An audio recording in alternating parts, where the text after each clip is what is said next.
안녕하세요. 10만 원 때문에 인생이 무너진 사람을 목격한 70대 여자입니다. 저는 제 아들, 딸을 바르고 성실하게 키웠다고 생각했습니다. 그런데 큰아들과 결혼한 며느린 정말 생각지도 못한 사람이었습니다. 가족을 그저 돈으로만 대하는 모습을 보고 큰 충격을 받았거든요. 오늘은 제가 겨우 10만 원으로 사람이 얼마나 추해질 수 있는지 그 이야기를 들려드리고 싶습니다. 전 가난한 집안에 장녀로 자랐습니다. 부모님은 선량하신 분들이었지만 도무지 돈 버는 데는 재주가 없으셨고 전 동생들까지 책임지며 힘들게 성장했어요. 누나, 나 배고파. 집에 먹을 거 없어? 또 쌀 떨어졌어? 요즘 아버지도 일을 못 나가시잖아. 조금만 참아. 아니면 옥수수 가루로 죽 좀 써줄게. 제가 자라던 60년대엔 당장 끼니를 해결하지 못해 배고픔이 허덕이는 사람들이 많았습니다. 늘 배고픔과 싸우며 어른이 된 전 곧장 돈을 벌러 도시로 향했어요. 그러다 20대 중반쯤에 제 남편을 만났습니다. 처음 만났을 때만 해도 남편은 평범한 직장인이었어요. 인숙 씨, 제가 아주 부자는 아니지만 그래도 결혼해서 아들, 딸 낳고 살 만큼은 능력이 됩니다. 지금 다니는 직장도 꽤 괜찮은 회사고 거기서 정년까지 있을 생각이에요. 남편은 결혼 후에도 다른 데 한눈 팔지 않고 성실하게 직장 생활을 했습니다. 저도 아이들이 학교에 들어간 이후 동네 작은 분식집을 차려서 순대도 팔고 떡볶이나 어묵 같은 분식을 팔았습니다. 그런데 그런 남편이 이상한 행동을 보이기 시작한 건 저희 큰아들이 9살쯤 되던 해였어요. 여보, 한겨울에 왜 이렇게 식은땀을 흘려? 어디 아파? 그러지 말고 당장 병원 가자. 아니야. 사실 며칠 전부터 자꾸 식은땀이 나길래 몇 번이나 병원에 갔었어. 근데 다들 멀쩡하다고 하더라. 몸이 좀 화한가? 남편도 본인 몸이 왜 이런지 모르겠다며 머리만 긁적이더라고요. 전 정말 몸이 허해서 그런가 싶어 몸에 좋다는 장어즙도 해다 먹이고 여러 가지로 신경을 많이 썼죠. 하지만 남편의 이상행동은 시간이 갈수록 점점 더 심해졌습니다. 이게 무슨 소리지? 여보, 어디서 자꾸 방울소리가 나네. 당신 귀에도 들리지? 무섭게 왜 그래? 방울소리가 어디서 난다는 거야? 당신 자꾸 왜 그래? 남편은 어느 날부터 자꾸 방울소리가 난다는 둥, 꿈에 어떤 할아버지가 보인다는 둥, 듣기만 해도 무서운 얘기들을 하더라고요. 전 혹시 신병인가 싶었지만 애써 무시하며 남편을 끌고 수십 군데 병원을 찾아다녔어요. 심리검사도 해보고 뇌 MRI도 찍어봤지만 결과는 별다른 원인을 찾지 못했습니다. 의사들은 스트레스성 피로이거나 잠을 못 자서 생긴 일시적인 환청일 수도 있다고 말했어요. 하지만 남편은 점점 말수가 줄어들었고 한밤중에도 불쑥 일어나 저기서 누가 날 부른다며 창문 쪽을 뛰쳐나가기도 했습니다. 이러다 남편에게 큰일이 날까 싶어 결국 저희 큰애 10살 때 남편은 신내림을 받게 되었어요. 여보, 미안해. 이게 내 운명인 것 같아. 당신에겐 정말 미안하지만 신내림을 받은 뒤론 어디 아픈 데도 없고 기분이 너무 상쾌해. 나 이제야 사람 사는 것 같아. 그 뒤로 남편은 박수무당의 길을 걸었습니다. 신내림을 받고 얼마간은 용화무당으로 소문이 나 돈도 꽤 많이 벌었어요. 아이들에게도 여전히 좋은 아빠였고요. 하지만 아직 어린 저희 애들은 아빠가 무당이 된 걸 받아들이지 못했습니다. 엄마, 나 학교 못 다니겠어요. 애들이 자꾸 놀린단 말이에요. 너희 아빠 무당이지? 너희 아빠 귀신 보잖아. 막 이러면서 못 살게 굴어요. 아빠 그냥 예전처럼 직장인 하면 안 돼요? 나 쪽팔려서 못 살겠어요, 정말. 저희 애들은 학교에서 무당 자식이라며 놀림을 많이 받는 모양이었습니다. 심지어 동네 사람들도 무당 자식이라며 손가락질을 하더라고요. 너 쟤네랑 절대 놀지 마. 애초에 근처에 가지 말어. 저런 집 애들이랑 어울리다가 재수없게 귀신 붙을라. 그때마다 남편은 죄인처럼 저와 아이들에게 항상 미안해했습니다. 그렇게 무당의 아내로 산 지 몇 년 후 그나마 불행 중 다행인지 남편은 시간이 지날수록 점점 신발이 떨어져 갔습니다. 가끔은 전혀 다른 점괘를 내놓아 손님들에게 욕을 먹기까지 했어요. 용하다는 다른 무당은 이런 경우를 보고 제대로 된 신이 아니라 허주신이 들렸다고 했고요. 결국 남편은 신풀이 굿을 받은 뒤 저 대신 집에서 살림을 하고 전 종일 나가서 분식집을 했죠. 아빠, 지금 사흘 내내 김치찌개만 먹는 거 알아요? 다른 반찬도 먹고 싶어요. 우리 그냥 나가서 외식하면 안 돼요? 아, 그랬나? 아빠가 할 줄 아는 음식이 김치찌개뿐이라 그래. 미안하다. 내일은 다른 요리를 연습해서 해주마. 오늘은 일단 그냥 먹자. 네 엄마도 늦게 들어오는데 우리끼리만 나가서 먹으면 좀 그렇잖아. 남편은 서툰 살림 솜씨로 애들을 먹이고 입히며 아빠로서 최선을 다했습니다. 가끔 아침마다 둘째 딸 머리를 묶어주겠다며 진땀을 흘리는 걸 보면 어찌나 웃음이 나오던지요. 그러면서 아직 젊은 나이에 집에 저러고 있는 본인 심정이 얼마나 안 좋을지 생각하면 마음이 다 저렸습니다. 여보, 미안해. 사실 아는 사람이 일자리를 소개해준다고 해서 나가봤는데 오랜만에 사람 많은 곳 가니까 머리가 너무 아프고 어지러워서 그냥 나왔어. 나도 돈을 벌어 애들 대학도 보내고 시집장가도 보낼 텐데. 난 당신만 건강하면 돼. 그러니까 무리하지 마. 우리 분식점 장사 되게 잘 된다. 그러니까 나 혼자 일해도 애들 시집장가 보낼 수 있어. 남편은 생활비조차 부담할 수 없는 처지를 너무나 미안해했습니다. 그러던 어느 날 남편의 큰형, 그러니까 제 시숙이 저희 집을 찾아왔더라고요. 야, 동훈아, 너 언제까지 집에 이러고 있을래? 이제 너 신기도 다 떨어졌다며? 그러지 말고 이 형이랑 사업 하나 하자. 좀 있으면 애들 대학도 가고 그러다 결혼한다고 하면 전세금이라도 보태줘야 할 거 아니야. 나한테 진짜 기가 막힌 아이템이 있거든. 못해도 원금의 3배 보장이야. 3배. 그때 한참 자존감이 바닥을 치던 남편에게 시숙의 제안은 아주 달콤한 유혹이었어요. 남편은 며칠 밤낮으로 절 설득하더라고요. 당신도 알겠지만 형이 진짜 확실한 정보 아니면 이런 말도 안 꺼냈잖아. 설마 친동생이 나한테 사기를 치겠어? 나도 예전처럼 아니더라도 남들만큼 떳떳하게 살고 싶어, 여보. 그러니까 나 믿고 한 번만 도와주라. 어? 전 남편의 애절한 부탁을 거절할 수 없었어요. 그래서 꽤 큰 금액을 사업자금으로 투자했습니다. 하지만 6개월이 지나고 1년, 2년이 지나도 시숙이 말한 3배는커녕 원금이 어디로 갔는지도 모르는 상황이 되었어요. 그러다 온 국민을 충격에 빠뜨린 그 사건이 터지고 말았어요. 그때가 정확히 1998년이었는데 여러분도 아마 생생하게 기억이 나실 겁니다. 은행이 문을 닫고 기업이 줄줄이 부도났다는 속보가 하루에도 몇 번씩 흘러나왔으니까요. 그건 바로 IMF 외환 위기였습니다. 시숙님은 왜 연락이 안 돼?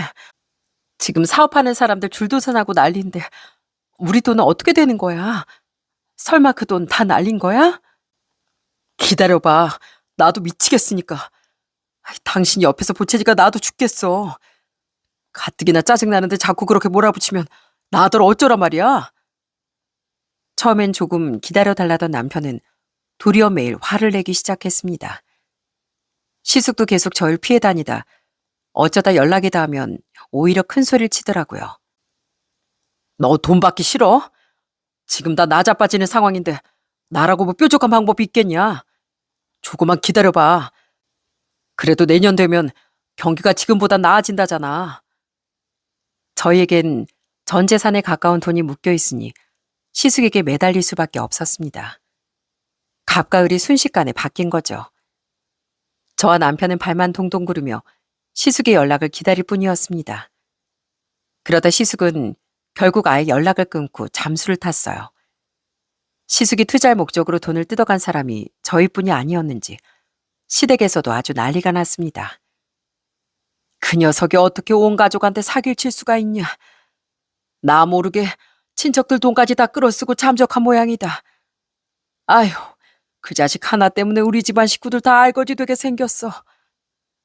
시부모님은 뒤늦게 이 사실을 아시고선 시숙을 대신해 제 앞에 고개를 숙이셨어요. 하지만 시부모님도 거액을 뜯긴 후라 시숙을 대신해 돈을 갚아주지 못했습니다. 시부모님은 돌아가시는 그날까지 제게 미안해하시며 얼굴도 똑바로 들지 못하셨죠.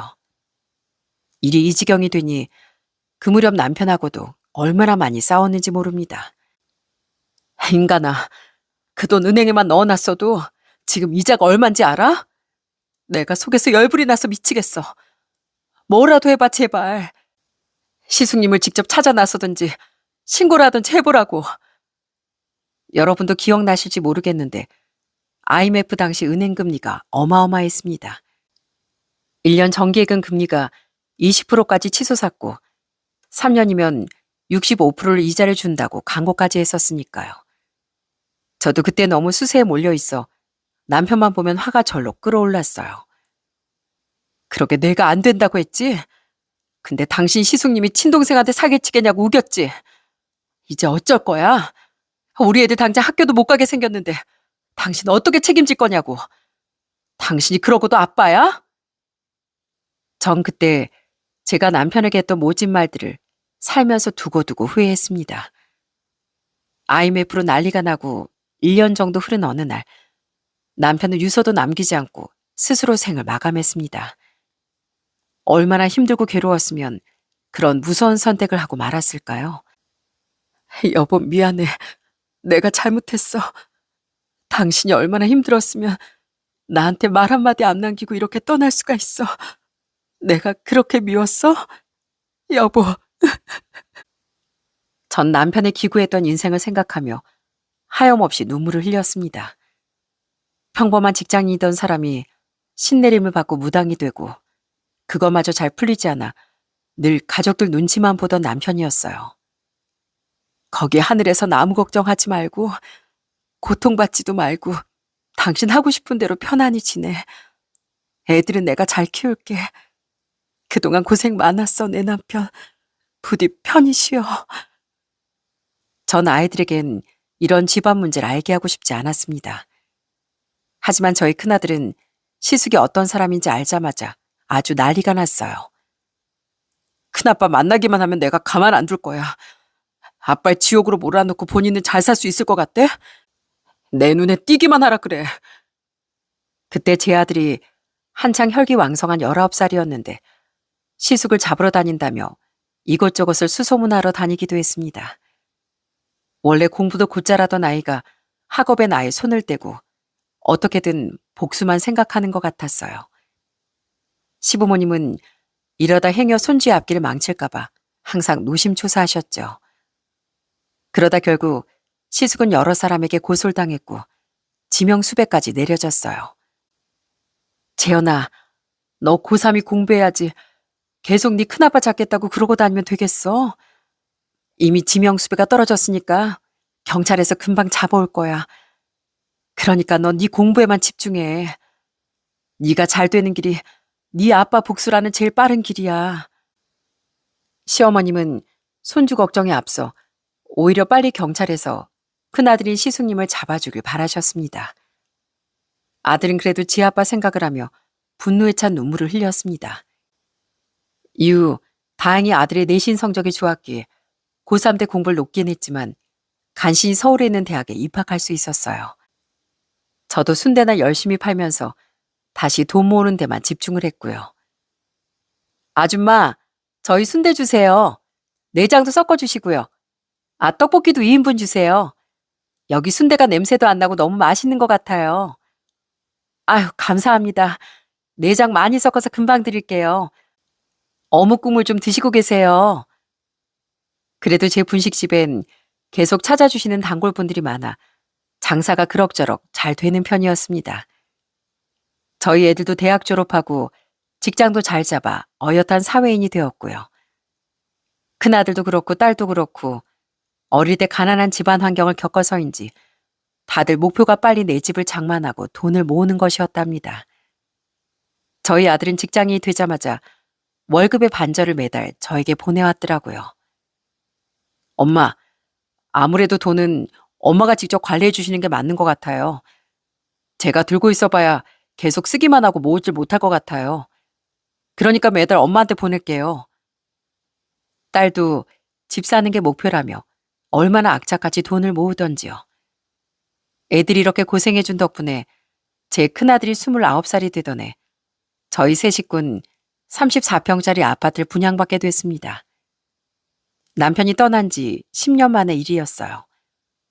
새 집으로 이사하던 날, 전 아들, 딸과 얼싸안고 기쁨의 눈물을 흘렸습니다. 여보, 하늘에서 보고 있지? 우리 애들이 열심히 도와준 덕분에 드디어 다시 우리 집이 생겼어. 그동안 고생 많았다, 얘들아. 못난 부모 만나 젊은 나이에 하고 싶은 것도 꾹 참고 열심히 일하느라 고생했어. 아니에요, 엄마. 엄마가 고생이 많으셨죠. 이때까지 혼자 저희 키워주시느라 고생하셨어요. 앞으로 정말 효도할게요. 그렇게 새 집에서 오랜만에 행복한 시간을 즐기던 중 드디어 시숙님이 체포됐다는 소식을 듣게 됐습니다. 전 그제야 두 다리를 쭉 뻗고 잠들 수 있게 됐어요. 아들, 아직도 네 큰아빠한테 복수하고 싶어? 어, 사실은 복수하고 싶어요. 어떻게 친동생한테 그런 사기를 칠 수 있었냐고 따져묻고 싶고요. 근데 제가 굳이 나서지 않아도 큰아빠 인생은 이미 시궁창인걸요. 아마 제가 벌 주지 않아도 스스로 밑바닥 인생으로 기어갔을 거예요. 그제 아들도 마음의 짐을 덜은 듯 비로소 웃어 보였습니다. 그로부터 몇 년 뒤 아들은 결혼하고 싶은 사람이 생겼다며 며느리를 소개해 주더라고요. 며느리도 아들처럼 평범한 직장인이었는데 사실 첫인상이 그리 좋지 않았어요. 며느리라는 애가 세상에 첫인사 때부터 껌을 쫙쫙 씹고 있었거든요. 넌 처음 만난 자리에서 무슨 껌을 그렇게 요란하게 씹니? 영 거슬리니까 당장 뱉어라. 어머님, 무슨 껌 하나 가지고 그러세요. 보기보다 꽉 막히셨네요. 제가 오기 전에 간단하게 뭘 먹어서 냄새 날까봐 씹고 있던 거예요. 저희 며느리는 좋게 말해 똑부러지게 말을 잘하는 스타일이고 나쁘게 말하면 자기가 하고 싶은 말은 곧 죽어도 해야 하는 사람이었습니다. 아들은 그런 며느리 보고 아주 야무지고 똑똑하다고 칭찬하기 바빴고요. 아들이 좋다니 저도 결혼을 허락하긴 했지만 그래도 마음 한구석이 조금 찜찜하더라고요. 전 아들 결혼할 때 보태 쓰라고 1억을 주었는데요. 그래도 그때는 아들 며느리가 다 제게 진심으로 고마워하긴 하더라고요. 어머님, 정말 감사해요. 어머님이 도와주신 덕분에 저희 신혼살림 시작하는데 엄청 큰 도움이 됐어요. 저 정말 결혼 잘한 것 같아요. 며느리가 이렇게 좋아하니 전 그 돈이 하나도 아깝지 않더라고요. 하지만 좋은 건 잠시였고 결혼 이후에 며느리와 사사건건 부딪히는 일이 많았습니다.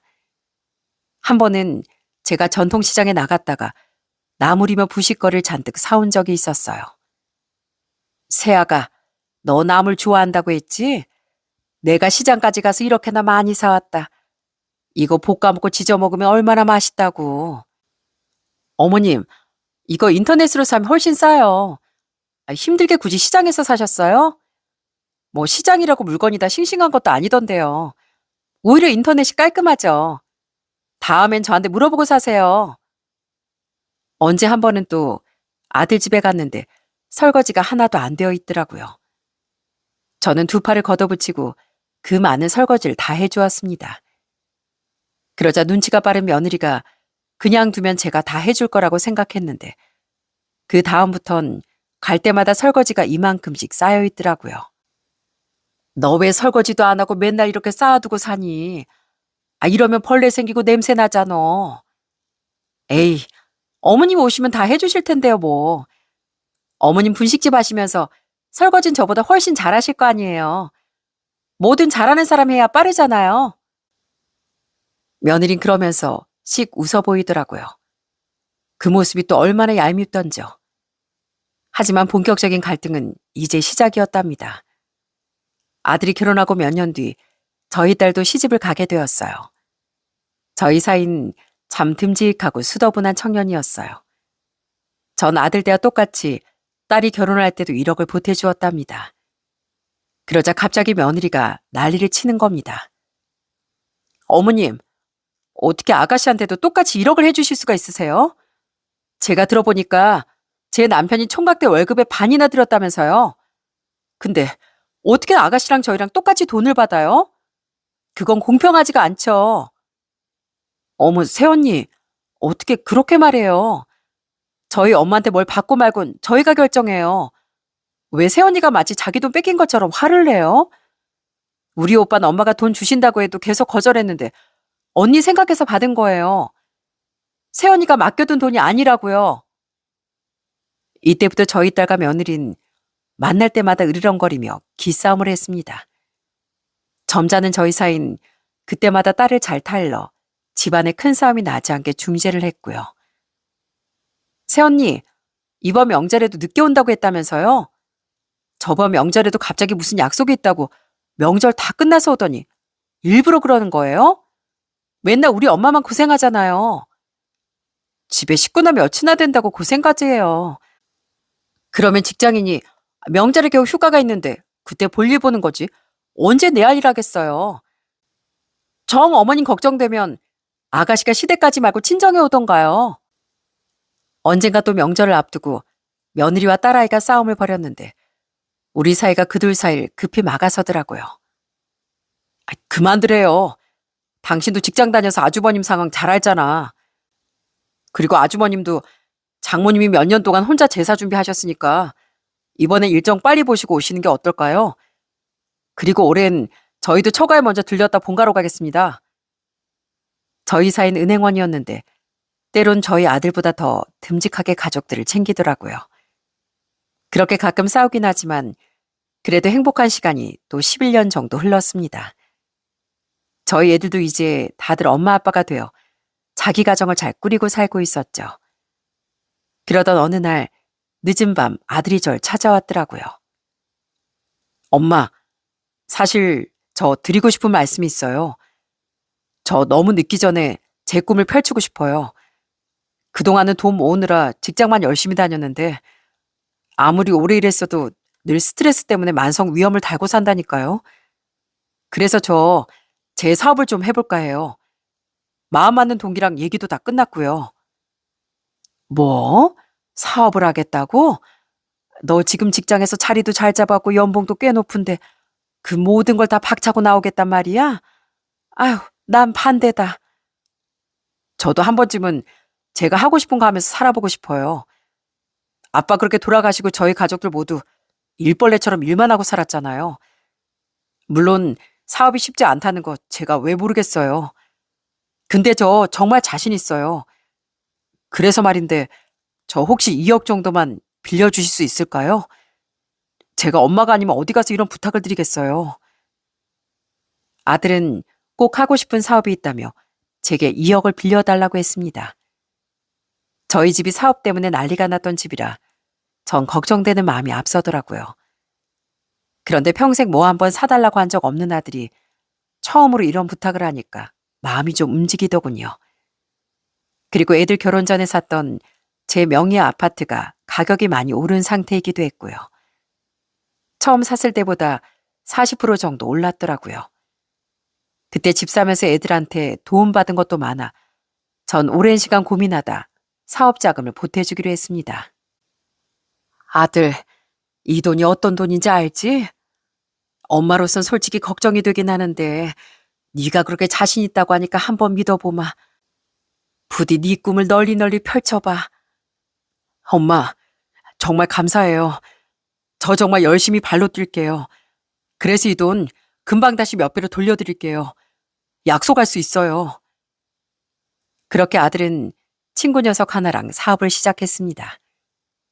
처음엔 자리를 잡겠다고 어찌나 바쁘던지 얼굴 보기도 쉽지 않더라고요. 아들, 밥은 잘 챙겨 먹고 다니는 거지? 아무리 바빠도 끼니 걸으면 안 된다. 옷도 좀 따뜻하게 입고 다니고. 네, 엄마. 저 밥 엄청 잘 먹고 다녀요. 하도 바쁘다 보니까 한 그릇 먹어선 배도 안 차는 거 있죠? 엄마도 식사 잘 챙겨 드시고요. 조금 한가해지면 집에 들를게요. 그래도 통화할 때마다 아들 목소리가 밝아 안심이 되더라고요. 하지만 그로부터 3년이 흐른 어느 날이었어요. 한창 가게로 바쁜 와중에 며느리가 울면서 전화를 걸어왔습니다. 어머님, 어쩌면 좋아요? 저희 쫄딱 망하게 생겼어요. 집도 차도 다 뺏기게 생겼는데 이를 어떻게 해요? 그게 무슨 소리냐? 망하기 왜 망해? 설마 재현이 사업에 문제라도 생긴 거야? 3년간 문제없이 잘 굴러가는 줄 알았던 아들의 사업은 하루아침에 쫄딱 망하고 말았습니다. 왜냐면 그 동업자란 친구 녀석이 회사 자금을 전부 가지고 날라버린 거였어요. 그 나쁜 녀석이 직원들 월급으로 나갈 돈과 운영 자금까지 손을 대서 그 모든 수습이 아들의 몫이 되었던 거죠. 전 급하게 가게 문을 닫고 아들에게 연락을 넣었습니다. 아들은 계속 전화를 받지 않다가 아주 늦은 밤 술에 잔뜩 취해 전화를 받더라고요. 엄마, 저 믿는 독에 발등 찍혔어요. 찍힌 수준이 아니라 아예 잘려버렸어요. 저 사업한다고 대출도 많이 받고 여기저기 투자받은 것도 많은데 그걸 다 어떻게 수습해야 할지 모르겠어요. 저 완전히 망했어요. 인생 쫑났다고요. 그런 소리 하지 마. 듣느니 엄마 가슴이 무너진다. 너 아직 젊어. 얼마든지 다시 시작할 수 있어. 엄마가 도와줄게. 그러니까 그런 무서운 소리 좀 그만해라. 어? 저는 자꾸만 남편의 일이 생각나 혹시 아들이 다른 마음이라도 먹을까봐 겁이 나더라고요. 며느리대로 날마다 제게 전화를 해서 울거나 아들이 며칠째 집에 들어오지 않는다며 한탄을 했고요. 그 사람 이렇게 큰 사고를 치고 지금 어디 가서 뭘 하는지도 모르겠어요. 저 너무 불안해요, 어머니. 갑자기 이 집에서 나가라고 하면 어떡해요? 저희 아들은 앞으로 어떻게 키워요? 어머마, 걱정 마라. 우리 재현이가 그렇게 책임감 없는 사람이 아니잖니. 나도 계속 찾아볼 테니까 혹시 집에 들어오거나 연락 닿으면 말해다오. 전 아들이 갈 만한 곳을 찾아다니다 딱 한 군데가 생각이 났습니다. 그래서 급하게 고속버스를 타고 그곳으로 향했어요. 도착해서 그 일대를 샅샅이 뒤졌는데 아니나 다를까 근처 술집에서 잔뜩 취해 있는 아들을 발견했습니다. 재현아, 너 여기서 뭐 하는 거야? 엄마가 너를 얼마나 찾아다녔는지 알아? 너 그렇게 연락도 안 받더니 아빠 생각나서 여기까지 왔어? 아휴, 대체 왜 전화를 안 받니? 네 엄마 뒤로 넘어가는 걸 보고 싶어? 아들이 숨어있던 곳은 바로 제 남편 산소 근처 지역이었습니다. 아들은 지 아빠가 보고 싶어 여기까지 왔던 모양이었어요. 엄마, 여긴 어떻게 알고 오셨어요? 엄마 죄송해요. 그놈의 사업 때문에 아빠가 어떻게 됐는지 잘 아는데 제가 또 사업으로 인생을 망쳤어요. 전 구제불능인가 봐요. 울지 마, 아들. 괜찮어. 다 괜찮어. 너만 멀쩡하면 무슨 일이든 다 해결할 수 있어. 살다 보면 한 번쯤 실패할 때도 있는 거야. 중요한 건 그 실패에 무너지는 게 아니라 다시 딛고 일어서는 거란다. 이쯤 했으면 너도 할 만큼 다 했다. 괜찮어. 그때 40 중반이던 아들이 꼭 10살 그때처럼 펑펑 울더라고요. 전 아들을 데리고 바로 저희 집으로 데려왔습니다. 그리고 진지하게 물었어요. 너 지금 대출받은 것까지 해서 빚이 얼마니? 지금 너희 집 처분하면 급한 거 막을 수 있지? 그럼 정리하고 엄마랑 같이 살자. 이 집으로 들어와. 그리고 우리 다시 시작해보자. 원래도 이 집에 나하고 너하고 네 동생하고 셋이 살지 않았냐. 그때랑 다를 거 하나 없다. 네 처한테도 잘 말해서 집 얼른 정리하고 이사 들어와. 결국 아들은 살던 집을 정리하고 빚을 갚아 저와 합갈하게 됐습니다. 그 과정에서 저희 딸도 아들을 도왔어요. 오빠 힘내. 내가 이 정도는 도와줄 수 있을 것 같아. 우리 남편도 얼른 도와드리라고 했고 남매 사이 이 정도는 언제든 도와야지. 맞습니다, 형님.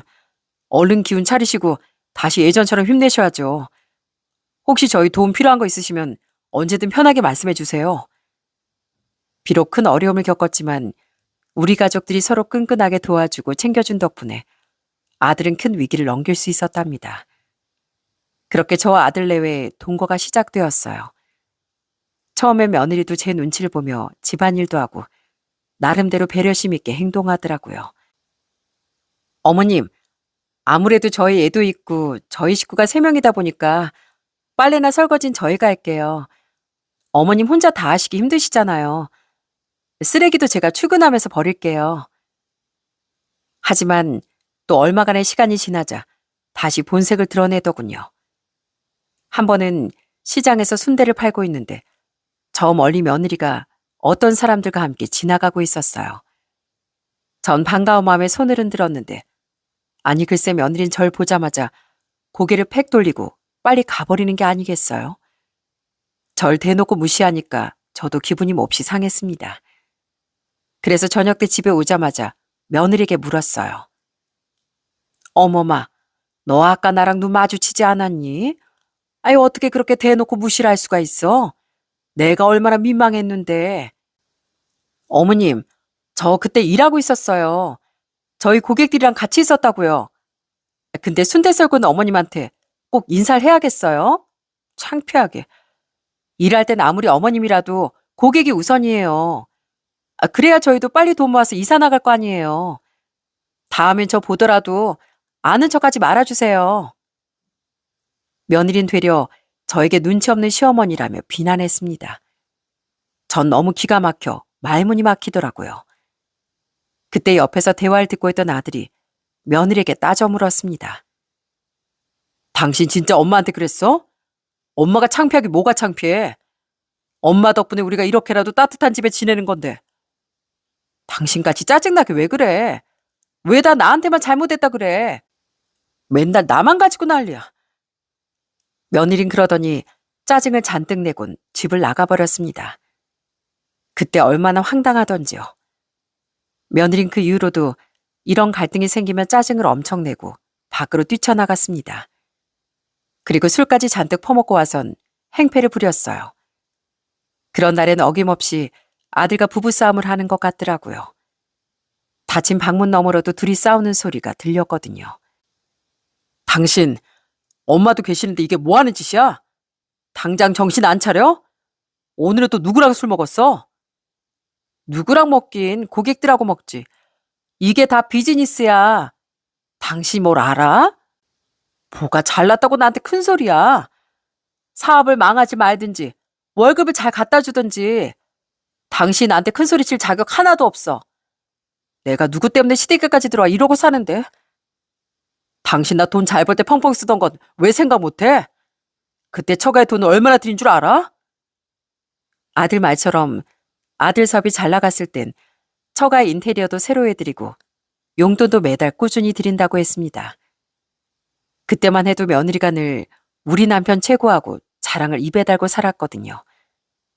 그런데 이제 사업이 망하고 빈털터리가 되니까 아들은 물론이고 저까지 어찌나 무시하던지요. 저도 웬만하면 아들 내의 부부싸움에 끼지 않으려 했는데 어느 날은 도저히 듣고 있을 수가 없어 며느리에게 한 소리 했습니다. 너 해도 해도 너무한 거 아니냐? 그래, 네가 불만 있는 거 나도 잘 알겠다. 그래도 시댁에 들어와 살면서 이러면 안 되지. 애도 보고 있는데 엄마가 맨날 술에 취해 들어오면 되겠어? 어머님, 제가 오죽하면 이러겠어요. 저도 살아보려고 이러는 거예요. 말 나온 김에 그럼 어머님이 저 좀 도와주세요. 저 요즘 보험 실적 안 나와서 난리거든요. 어머님이 한 50만 원어치만 보험 가입 좀 해주세요. 며느리가 그렇게 부탁하니 저도 생각이 좀 많아지더라고요. 그동안 보험일 하는 거 알면서도 도와준 게 없기도 해 이참에 하나 들어줄까 싶기도 했고요. 내가 50만 원 무리고 20만 원 정도면 가입할 수 있을 것 같다. 그러니까 적당한 가격선으로 하나 소개해줘라. 네? 20만 원이요? 진짜 쫌생이처럼 왜 그러세요, 어머님? 며느리 도와주는 일에 돈 아끼시는 거예요? 이 와중에 며느린 저렴한 보험을 든다며 투덜대더라고요. 그래도 한번 꾹 참고 보험서를 작성했습니다.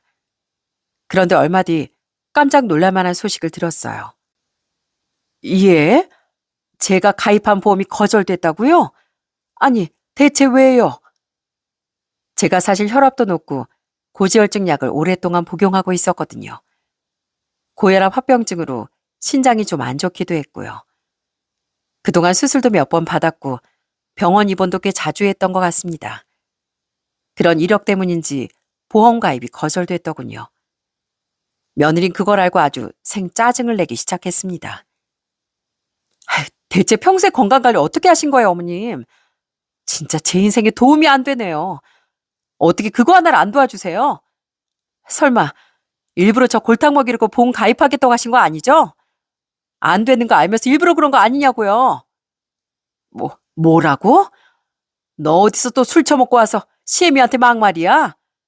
정상적인 며느리 같으면 시애미 몸이 이렇게 안 좋구나 하고 병원을 모셔가지 못할 망정 지금 보험 가입 안 됐다고 이러는 거야? 네가 인간이면 사랑 걱정부터 하는 게 맞는 거지. 요즘 재현이도 다시 회사 취직해서 월급 꼬박꼬박 갖다 주는 걸로 아는데 넌 뭐가 그렇게 불만이야? 그때 다행히 아들이 전 회사의 경력을 인정받아 재취업을 한 상태였거든요. 아들은 제게 그동안 생활비도 못 드려 죄송하다며 신용카드 한 장을 주더라고요. 엄마, 이 카드로 병원 다니시거나 약속 있으실 때 쓰세요. 엄마 건강도 안 좋으시잖아요. 맨날 서서 주방일 하시는 날 허리도 안 좋으시고요. 그러니까 꼭 병원 갈 때 쓰세요. 이렇게 아들이 다시 돈을 버는 상황인데도 며느린 계속 아들 탓만 하며 삐딱하게 행동하더라고요. 그때 제 나이가 70대 초반이었어요. 저희 아들, 딸도 이제 가게 정리하고 쉬는 게 어떻겠냐고 수차례 물었었고요. 하지만 아직 힘이 있을 때 조금이라도 더 벌고 싶은 마음이었답니다. 그런데 며느리 보험일을 계기로 제 건강이 얼마나 안 좋은지도 알게 됐고 누구 좋으라고 종일 순대 냄새 맡아가며 일하나 싶었어요. 그래서 제 나이 73쯤에 가게를 정리하게 되었습니다. 그동안 고생 많았어요, 엄마. 좀 시원섭섭하시죠? 엄마 분식집 좋아하시는 단골 많았는데 그분들도 서운해하시겠어요. 그래도 이왕 정리한 거 앞으로 좋은데 여행 많이 다니시고 편히 쉬세요. 딸과 사인 가게를 정리하던 날까지 시장에 함께 나와 뒷정리를 도와주었습니다. 그러다 아들이 제 친구들과 여행을 보내줘서 가까운 해외로 놀러 갔다 오기도 했어요. 물론 며느리 눈치가 조금 보이긴 했는데 전 이제라도 제 인생을 즐기며 살고 싶었거든요. 그러던 어느 날 그동안 너무 일만 하고 살아 그런지 아무리 쉬어도 온몸이 쑤시고 아프더라고요. 그래서 평소에 잘 가는 한의원에 치료를 받으러 갔습니다. 이 정도면 침으론 부족할 것 같고 도수 치료도 좀 받고 가시면 어때요? 연세도 있으신데 관리 잘하셔야 앞으로 20년은 더 건강하게 지내시죠. 한의원에서는 제 몸이 많이 망가졌다며 침도 놔주고 도수 치료도 권했습니다. 그렇게 전 필요한 치료를 다 받고 계산을 하려던 참이었어요. 그런데 깜빡하고 제 카드를 두고 왔지 뭡니까? 그때까지 아들이 준 카드를 쓴 적이 없는데 별달리 현금도 없어 그 신용카드로 결제를 했어요. 아들이 그렇게 쓰라고 난리였는데도 이때까지 제 돈을 쓰다가 아들 카드로 긁으니 내심 뿌듯하기도 하더라고요. 집에 돌아온 전 그래도 아들한테 돈 쓴 건 알려줘야겠다 싶어 영수증을 식탁 위에 올려두었습니다. 그때 치료비가 10만 원쯤 나온 것 같아요. 어머, 이게 뭐야? 어머님, 잠깐 와보세요. 이게 뭐예요? 무슨 영수증이에요? 그런데 그날따라 아들보다 일찍 퇴근한 며느리가 영수증을 보자마자 절 불렀습니다. 어? 그거? 내가 아까 한의원 갔다 왔는데 침도 맞고 도수 치료도 받으니까 그 정도가 나왔더구나. 어머님, 진짜 제정신이세요? 지금 이 상황에 이렇게 비싼 한방치료를 받고 싶으세요? 도수 치료요? 진짜 어이가 없네요. 보험 가입도 안 될 정도로 아프시다더니 본인 몸은 엄청 챙기시네요. 며느린 10만 원을 아들 카드로 썼다고 시어머니인 절 쥐잡듯이 잡기 시작했습니다. 너 지금 뭐라고 했니? 제정신이냐고? 내가 병원비로 내 아들 카드 좀 쓴 게 그렇게 잘못이냐? 너 다시 한번 말해봐라. 결국 며느리와 전 고함까지 지르며 싸움이 붙었습니다. 그러던 그때 누군가 며느리의 뺨을 세게 때리는 게 아니겠어요? 저희가 어찌나 싸우는데 열중했던지 아들이 현관 비밀번호를 누르고 들어오는 것도 몰랐더라고요. 아들은 현관에 서서 며느리가 제게 막말하는 걸 다 듣고 있었더군요. 넌 진짜 해도 해도 너무한다. 엄마가 갈 곳 없는 우리를 먹여주고 재워주고 하셨는데 은혜를 원수로 갚아? 엄마가 병원비로 겨우 10만 원 썼다고 제정신이 많이 하는 거야? 너야말로 인간이야? 인간이냐고. 여보, 내 말 좀 들어봐. 힘들게 일하고 오자마자 어머님 쓰신 영수증 보는데 내가 그럼 눈이 안 돌아? 참, 네가 그러면 안 되지. 우리 엄마가 결혼할 때 1억 해주시고 우리 아들 낳았을 때도 얼마나 해주셨는지 기억 못해? 엄마한테 진빚 이자도 못 드렸는데 처가에서 달라고 하신 돈은 또 얼마고? 그 돈 내가 다 해드렸잖아. 그런데도 우리 엄마한테 이런 식으로 행동한다고? 너하고는 도저히 상종을 못하겠다. 당장 이 집에서 나가. 여기 당신이 그렇게 무시한 우리 엄마 집이야. 아들은 그러더니 트렁크를 가져다가 며느리 옷을 싹 다 챙겨왔습니다. 나머진 당신 친정에 택배로 보내줄게. 됐지? 그러니까 얼른 꺼져. 나도 아들 자격 없지만 넌 며느리 자격 없어. 엄마, 이런 걸 보여드려서 죄송해요. 당신 진짜 이렇게까지 할 거야? 나도 할 말을 하고 살아야지. 당신 사업 망해도 내가 이혼하자는 소리 안 했잖아. 그 말만 안 했지. 너 술값으로 카드값을 얼마나 쓴 줄 알아? 네가 마신 술만 해도 1,400만 원이더라. 그 돈은 안 아깝고 우리 엄마 병원비 그렇게 아까워? 내가 당신하고 무슨 말을 더 하겠어? 그냥 갈라서자. 아들은 그러면서 안 나가겠다고 버티는 며느리를 거의 끌어내다시피 해서 쫓아버렸습니다. 당신 진짜 이럴 거야? 알겠어. 내가 말실수했어. 그러니까 문 좀 열어봐. 우리 얼굴 보고 얘기하자고. 며느리는 한참이나 문을 두드리다가 결국 캐리어를 끌고 친정으로 돌아갔습니다. 아들은 제 앞에 무릎을 꿇고 눈물을 흘리며 사과를 하더라고요. 엄마, 제가 못나서 이런 일까지 겪게 해드렸어요. 정말 엄마 앞에서 얼굴 들고 살 면목이 없습니다.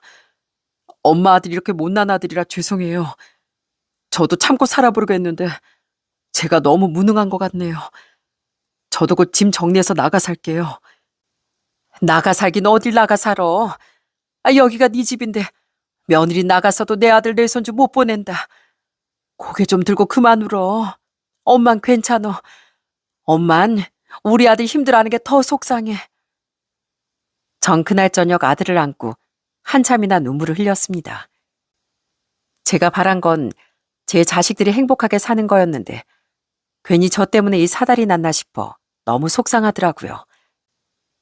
그 이후 아들은 며느리와 이혼 소장을 접수하고 나머지 짐을 친정으로 싹 보내버렸습니다.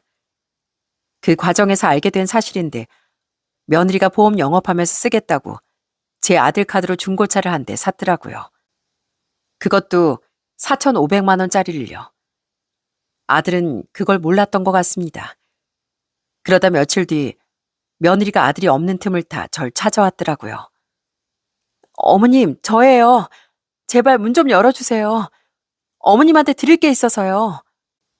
뭐냐? 네가 나한테 줄 거라는 게. 난 너한테 받을 거 아무것도 없다. 이거 제가 한약 좀 지어왔어요. 어머님 한의원 다니시던 거 생각나서 제가 좋은 약재로만 골라서 지었어요. 어머님, 제가 정말 죄송했어요. 사실 그날 보험 계약건이 있었는데 고객이 말도 없이 잠수 타서 기분이 너무 안 좋았거든요. 그거 하나 계약하겠다고 3시간이나 운전해서 고객 사는 동네 갔던 건데 물 먹고 오니까 너무 심란하더라고요. 그래서 어머니께 저도 모르게 짜증을 냈어요. 죄송해요. 며느린 그러며 지어온 한약을 슬쩍 내밀더군요. 제가 이거 받고 기분을 풀 줄 알았나 보죠. 내가 왜 네 화풀이를 받아줘야 하니? 내가 네 동생도 아니고 너 기분 나쁘다고 막말하는 걸 다 들어줘야 돼? 아, 대체 내가 왜? 며느린 제가 호통을 치자 꿀먹은 벙어리처럼 입을 꾹 다물고 있더라고요. 그러다 울먹거리며 말했어요. 어머님, 저 진짜 망했어요. 당장 이번 달 카드값도 못 막아서 연체되게 생겼고요. 차도 프라이브로 땡겨서 사서 한 달에 내는 이자만 해도 150만 원이 넘어요. 남편이 안 도와주면 저 그거 감당 못해요. 얘기를 들어보니까 제 아들과 상의도 없이 차를 구매한 게 문제가 되어 차값을 며느리가 다 지불하게 되었더라고요. 저 그 일 없으면 못 살아요. 앞으로 제가 어머님 정말 잘 모실게요. 그러니까 제발 한 번만 용서해 주세요. 저희 친정에서도 남편만 못 돌리면 집에 들어올 생각도 하지 말래요. 제가 저희 살이 예뻐하듯 제 아들도 처가에서 무척이나 예쁨을 받는 사위였습니다. 그런 사위를 잃게 생겼으니 사돈댁에서도 난리가 났겠죠. 난 이미 마음 먹었고 우리가 같이 살 일은 영원히 없을 거다. 솔직히 너 나랑 사는 2년 동안 한 번이라도 좋았던 적이 있었냐? 맨날 마주치면 싸우기만 했지. 근데 뭐가 좋다고 널 데리고 살아? 무엇보다 우리 아들이 너랑 갈라서고 싶단다. 그거면 말 다 했지 뭐. 전 단호하게 며느리 말을 잘랐습니다. 그러곤 팔을 잡아 끌어서 현관 앞으로 데려갔어요. 며느리는 아주 불쌍한 얼굴로 계속 시간을 끌었습니다. 그러다 며느리가 현관문 손잡이를 돌렸을 무렵 전 급하게 며느리를 불렀어요. 이해, 너 거기 서봐라. 네? 어머님 마음이 바뀌신 거예요? 저 계속 여기 있을까요? 오늘 아예 자고 갈까요? 넌 왜 그렇게 설레발이니? 이거 다시 가져가라고. 여기 뭐가 들었을지 내가 어떻게 아니? 가져가서 너나 많이 먹어. 전 며느리가 가져온 보약을 그대로 품에 안겨주곤 밖으로 내쫓아 버렸습니다. 그 이후로도 며느린 찰거머리처럼 아들과 제게 매달렸습니다. 하지만 아들은 눈 하나 깜짝 안 하고 그대로 이혼을 진행했네요. 마침내 이혼이 결정되던 날 저희 딸은 축하 파티라도 해야 한다며 케이크까지 사들고 왔고요.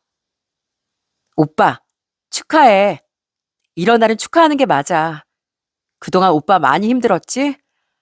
이제야말로 새 출발해보자고. 사실 그동안 그 여자 볼 때마다 나 화딱지가 나서 혼났다니까.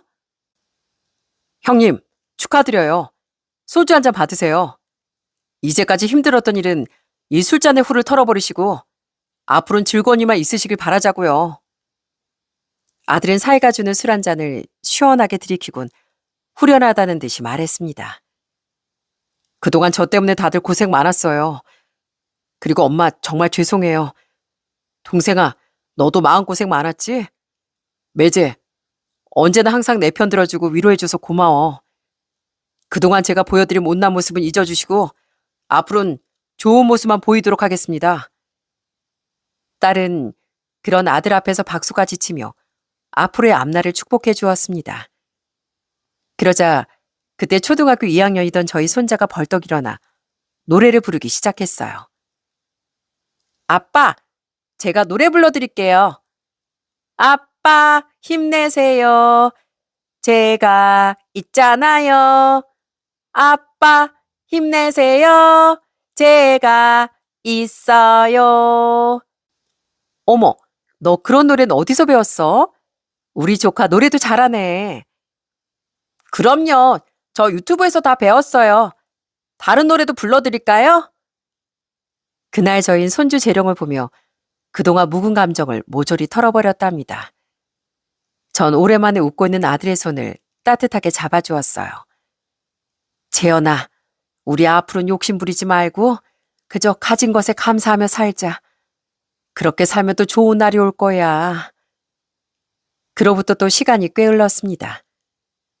며느린 친정에도 들어가지 못하고 지금 무슨 원룸에서 지낸다고 하더라고요. 보험 설계사 일도 관두게 되었고요. 그동안 카드값이 연체되어 보험 환수까지 됐다네요. 그때 샀던 차도 진작에 처분했고요. 본인 집에서도 버림을 받았으니 지금 어디 가서 뭘 해먹고 사는지 모르겠습니다. 아들이 양육비를 보내라고 몇 번이나 제재를 걸었는데도 영 무소식이네요. 전 이제 며느리 일은 생각도 하기 싫습니다. 저는 그저 우리 아들, 딸 부부 잘 사는 것만 보고 저희 손주가 무럭무럭 커가는 것만 보려고요.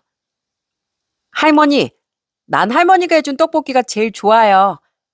할머니가 주는 순대도 냄새도 안 나고 엄청 맛있어요. 고모가 그러는데 할머니가 시장에서 제일 손맛 좋은 사람이었대요. 그럼. 이 할미가 얼마나 음식을 맛있게 하는데. 앞으로 우리 손주 먹을 거만 해주려고 그런다. 아무도 안 해주고 내 강아지 먹을 거만 해줘야지. 이제 전 아무 욕심이 없습니다. 손주가 건강하게 자라고 제 자식들이 자기 할 역할을 다하며 사는 거, 그거면 충분합니다.